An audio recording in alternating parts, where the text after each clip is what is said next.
So I'm watching my boy Stu Peters, and he get to talking about the World Health Organization is authorizing another a global medical lockdown. And Joe Biden just extended his medical powers, his executive powers for 90 days. And this is only, and it's supposed to be the military enforcing this. So they gonna sneak in a martial law on us and they talking about it's COVID.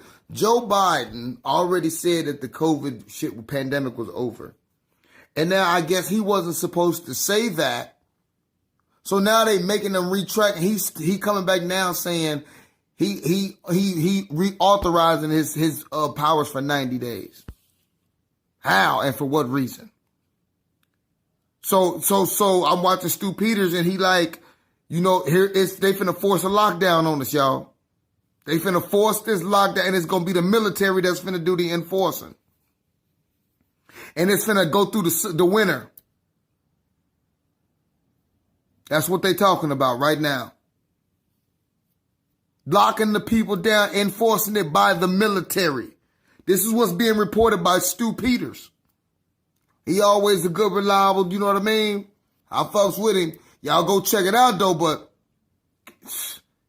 it's that time. If they come in, y'all, if they come in with this military lockdown, it's time for action. It's time for action. Ain't no more playing. Ain't no more playing. You think that what?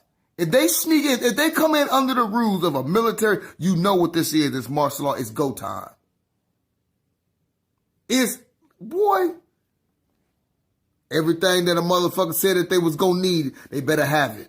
Cause they martial law and motherfuckers, and they gonna start, they locking motherfuckers up in them camps, anybody they see out. You're going in an internment camp, nigga. Listen, they know people gonna need food and water and diapers, toilet paper. They're gonna give you a curfew, something crazy, 6 o'clock. And anybody caught outside of that curfew is gonna be arrested. Think about the people. What? Can't go get nothing to eat, no nothing. People gonna have to be sneaking just to be doing shit. A motherfucker gonna have to be going dipping and diving just to be making a move. You gonna have to be somewhere and stay. Y'all better go somewhere where you know they got plenty of food at. If they pull this shit off, y'all better get it with grandma and them. Y'all better go somewhere where it's finna go down. That red dirt that you see those caskets back there. All that red dirt that you see there used to be laid caskets liners. All of those are gone. All of those are gone. And I'll repeat it. Everywhere that you see red dirt right there used to be those black casket liners. So apparently